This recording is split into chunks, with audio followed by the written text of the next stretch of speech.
Amigos de BPI TV desde Caracas, Venezuela, reporta Manuel Fajardo, por supuesto analizando ya lo que es el final del año y lo que va a ser el año 2018 en distintas materias, en las materias económicas, en la materia productiva. Justamente vamos a conversar a esta hora con Luis Vicente León, director de Data Análisis, quien por supuesto vienen haciendo estudios no solamente de estas coyunturas, digamos, inmediatas en materia electoral, sino también de proyecciones hacia el 2018. Mucho se está hablando, por supuesto, del tema económico debido a el diálogo y el tema de las sanciones que se vienen ya dando de manera particular, pero ya en diferentes rubros, ya en el rubro de armas, al menos la Unión Europea también se ha pronunciado. ¿Cómo se ve el panorama de Venezuela de cara al 2018? ¿Cómo lo ve Data Análisis? Sí, bueno, mira, diríamos que este es un año realmente muy complejo. Venezuela está viviendo lo que se podría considerar la crisis más importante, más grande en su era republicana, y las perspectivas no son buenas. Básicamente la mayoría de los indicadores macroeconómicos tienden a empeorar. Tenemos una variable que es quizás la marcadora y es la desconfianza. La mayoría de la población perdió la confianza en la capacidad que tienen las autoridades para poder rescatar la economía, la producción, la inversión, la actividad, y si además le incorporamos los riesgos que ahora representan la agudización primero de las sanciones, no solamente las sanciones personales que no tienen impacto económico directo, sino las sanciones financieras que pueden complicar la capacidad de refinanciamiento de la deuda venezolana en un momento en el que sin duda Venezuela requiere renegociar condiciones con sus acreedores, básicamente para poder pagar, y en una caída en su flujo de caja brutal, que primero arrancó siendo una caída producto de una caída del precio del petróleo, pero que hoy tiene que ver también con una caída en su capacidad productiva, y ese P por Q, precio por cantidad, ha afectado, hace ver que es muy poco probable que podamos recuperar nuestro nivel de flujo de caja en dólares en el año 2018. Desconfianza, caída en los ingresos, sanciones internacionales, desinversión, evidentemente se traduce en una gran contracción económica, problemas más severos de producción y sobre todo un problema de abastecimiento que solo se está de alguna manera resolviendo con productos importados en precio libre, que es inaccesible para una parte importante de los venezolanos. Es imposible ver entonces ya a la empresa petrolera como el motor que pueda mover la economía nacional. Sigue siendo la actividad petrolera la actividad principal en Venezuela, eso no ha cambiado. Lo que pasa es que su capacidad para poder mover la economía está muy restringida. Primero, está restringida porque obviamente tiene una contracción de su capacidad productiva. Recordemos que una parte muy importante de las inversiones petroleras o las inversiones que debían haber sido inversiones petroleras se han reorientado para sostener las políticas públicas del Estado, para sostener, digamos, la conexión de la población con el gobierno y para calmar la presión social típica de un gobierno en crisis. Entonces, ¿qué pasa? Que no se han realizado las inversiones suficientes para poder mantener el aparato productivo de la industria petrolera. Entonces, es una industria petrolera que pierde ritmos de casi 200.000 barriles por año y que se le añade a este problema este tema de las sanciones financieras, que si bien todavía no se refieren a sanciones específicamente petroleras, es decir, no hay todavía una sanción potente que diga que no se puede exportar petróleo venezolano al resto del mundo, a los Estados Unidos, pero sí afectan el manejo de deuda, los créditos, el refinanciamiento y sin duda los proveedores americanos que soportan la producción petrolera venezolana. Hay una tesis que estuve leyendo justamente de usted mismo, en el cual hablaba del tema del default, que el default es por tiempo, hay disposición para pagar, pero se está hablando como de un default selectivo. ¿Cómo más o menos es la situación real desde el punto de vista de un economista como lo es Luis Vicente León? Sí, bueno, la palabra de moda ahorita es default, porque obviamente fue declarada por ahora por las calificadoras de riesgo, se calificó un default de deuda de PDVSA. Vale la pena decir que es absolutamente correcto la calificación. Venezuela incurrió en un default de deuda. ¿Qué es un default? Un default básicamente, aunque es una palabra anglosajona, en español la utilizamos solo para el sector financiero. Hay muchas otras connotaciones en inglés, pero en español se refiere al impago o al incumplimiento de contratos de una deuda del país o una deuda comercial. Cuando tú incumples porque no pagas capital, no pagas intereses o te demoras en los tiempos de pago, es decir, cruzas la frontera del tiempo en el que te correspondía pagar, tú estás cometiendo un default. Para nosotros, un default de la industria petrolera es básicamente peligrosísimo. Es peligrosísimo porque obviamente somos dependientes y vivimos de la actividad petrolera. Por lo tanto, un default podría generar demandas, embargos, paralizaciones de barcos, embargos de las cuentas por cobrar de PDVSA, con lo cual no solo afecta la actividad de PDVSA, sino que podría afectar la actividad completa de Venezuela, incluso para comprar medicamentos y comida. Pero hay defaults distintos. El default de demorarte pagando, que es lo que ha ocurrido aquí, pero que continuó pagando y que el gobierno sigue ofreciendo pagar, es un default muy distinto a la cesación de pagos. En la cesación de pagos, lo normal es que arranquen los procesos judiciales, los embargos y se complique todo. En un incumplimiento de tiempo, bueno, la gente se protesta, te declaran default, se pueden cobrar los seguros, se abren oportunidades de demanda, pero en realidad es muy probable que los tenedores de bonos venezolanos, en realidad, si le están pagando como está ocurriendo, prefieran mantenerse más calladitos, calladito te ve bonito, como dicen en mi pueblo, porque si tú levantas el default, tú pierdes la plata. Es decir, vas a recuperar muy poca cantidad. En cambio, si tú permites que más bien se vaya a una negociación de refinanciamiento de la deuda, tú puedes preservar muchísimo mejor el valor de tu inversión. Los riesgos de default obviamente están vivos. Venezuela tiene gravísimos problemas de flujo de caja, no tiene sanciones, no tiene bancos representantes suficientemente grandes para poder garantizar los pagos de sus clientes. Es decir, todo está muy complicado, pero creo que el gobierno en principio está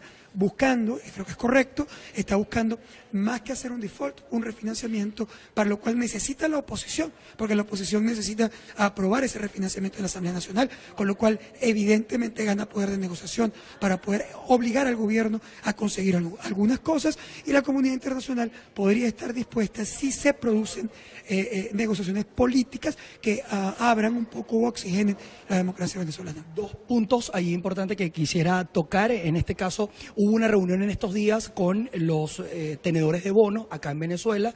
Hubo una situación complicada porque la figura de Tarek El Aissami, que evidentemente está calificado por la FAC, está ahí en el Departamento del Tesoro, dificulta, digamos, las conversaciones con los tenedores de bonos venezolanos, digamos, en este caso de refinanciar la deuda. Este nuevo comunicado que sacó el día de ayer el gobierno venezolano con el tema de que Rusia extendió hasta el 2026 para pagarle, digamos, la deuda que tiene con Venezuela, ¿cómo coloca eso en el tema de la institucionalidad que usted le acaba de mencionar ahorita y que no pasó por la aprobación de la Asamblea Nacional? ¿Cómo coloca eso a Venezuela en el contexto internacional, en la legalidad de mantener o extender este default, como usted lo explicó en este momento? Bueno, hay que separar lo que son las deudas que se comercian en Wall Street, que son las deudas de PDVSA y de la República, con las deudas bilaterales. Las deudas bilaterales son las deudas que contrae el país con países en particular, con China, con Rusia, con India, con países que le prestan plata o con otras organizaciones multilaterales como la Corporación Andina de Fomento o el Fondo Monetario Internacional. Esas, más allá del tema legal, en este caso Rusia, lo que ha hecho es aceptar la idea de que la Asamblea Constituyente es la máxima autoridad de Venezuela. Rusia reconoce a la Asamblea Constituyente.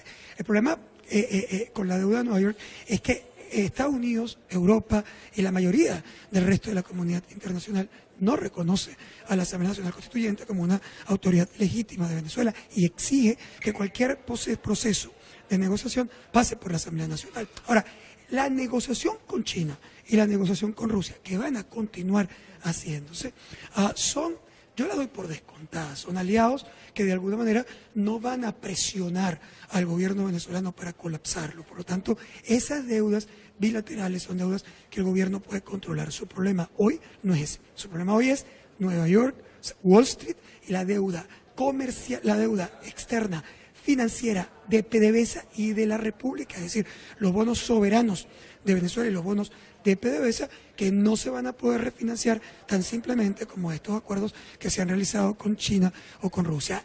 En la comunidad internacional convencional, que es donde Venezuela debe la mayor cantidad de sus dólares, no va a ser posible ningún refinanciamiento que no pase por un acuerdo en la Asamblea Nacional. Justamente en ese mismo aspecto también se está hablando del problema del diálogo. También una tesis que dice que el gobierno está asistiendo, está tratando de alguna manera presionar para que haya diálogo porque necesita dinero fresco. Es decir, este panorama que usted está planteando con el tema Wall Street y las bolsas o digamos los tenedores de bonos en Nueva York. ¿Es cierto esto, que se pudieran radicalizar las sanciones que hay individuales o colectivas si no se logra un acuerdo de carácter político en estas mesas de negociación que se van a hacer con estos cancilleres que van a ser como garantes? ¿Cómo eso coloca el panorama económico y político en lo inmediato ya para este proceso electoral, y que se está hablando de un proceso electoral presidencial para el primer trimestre del año 2018? ¿Eso da más confianza al tema económico o genera más expectativas, pero no es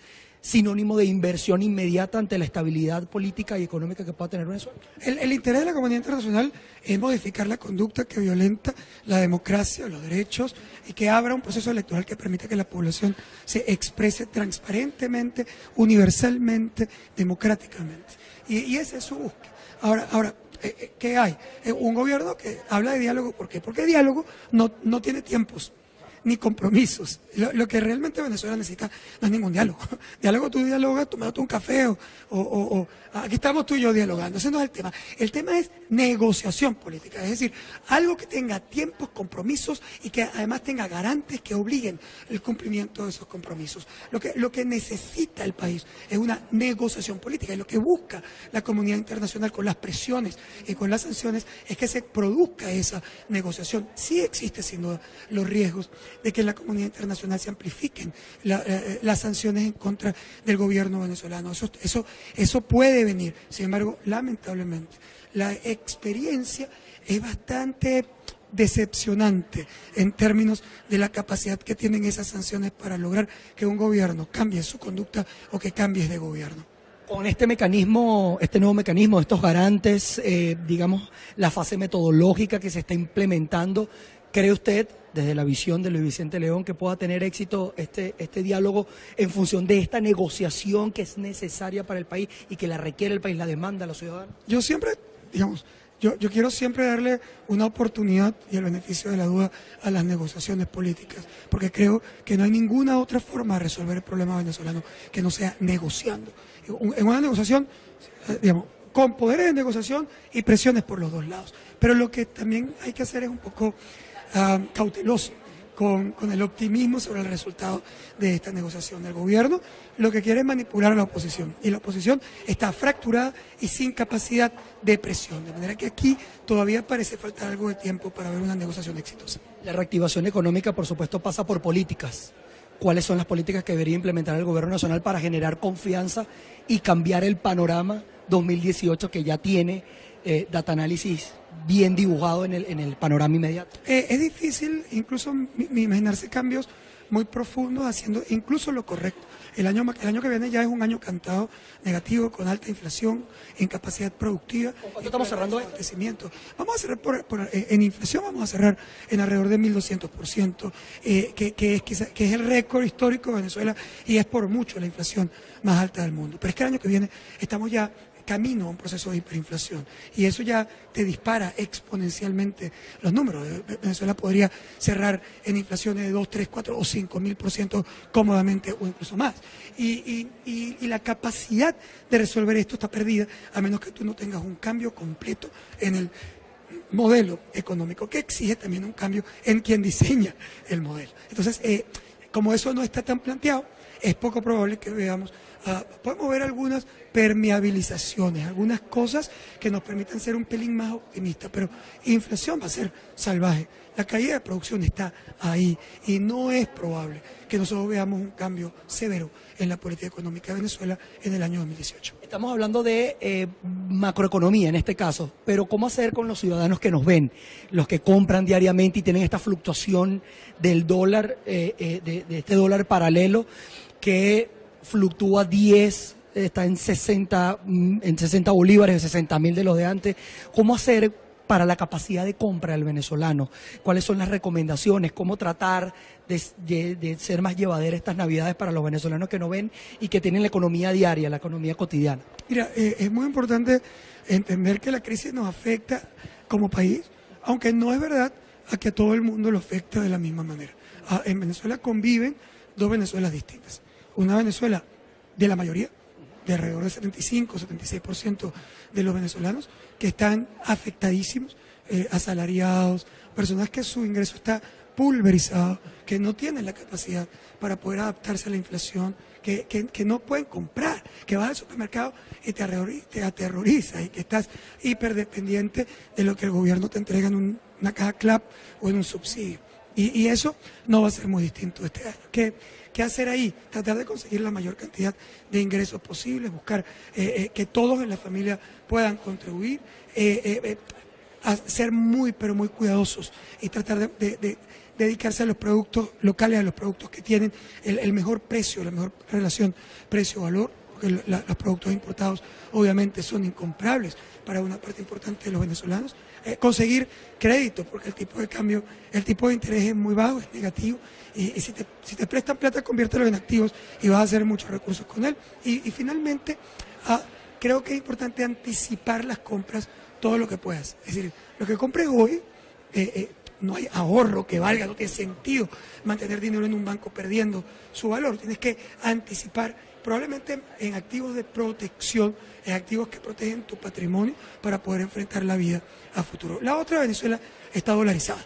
La otra Venezuela del 25% recibe ingresos en dólares o ingresos en bolívares que están indexados en dólar. Para ellos el tema es completamente distinto. Más bien les resulta barato ir al supermercado porque es mucho más barato que comprar en Miami o en Madrid. El ciudadano común busca de cambiar, evidentemente, por una moneda dura, que en este caso sería el dólar, para tratar de preservar y manejarse con el tema de la inflación. ¿Sigue siendo viable comprar dólares con los pocos bolívares que tenga, a pesar del precio que tenga el dólar?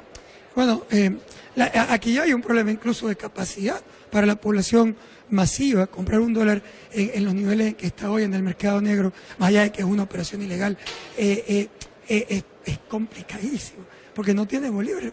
Le está siendo mucho más fácil tratar de conseguir algunos productos para enfrentar su vida. No es una solución la compra de dólares para la base de la pirámide. Sí lo es, en cambio, para los tenedores de capital importantes que sin duda están atacando el dólar, comprando dólares para proteger patrimonio porque perdieron completamente su confianza en el bolívar. Bien, muchas gracias a Luis Vicente de León por este completo análisis de la situación económica y el panorama 2018, un panorama bastante complicado. Los niveles de inflación han terminado en un 1.200%, lo que se maneja en este año 2017. Pudiera derivarse eso en el año 2018 si se mantienen estas políticas económicas del Ejecutivo Nacional en 4.000, 5.000% para finales del año 2018. Hay falta de confianza, hay desinversión y ante eso se clama al menos la ciudadanía por un panorama político claro, una negociación transparente, todo esto para una modificación de políticas económicas en el ámbito nacional que mejore la calidad de vida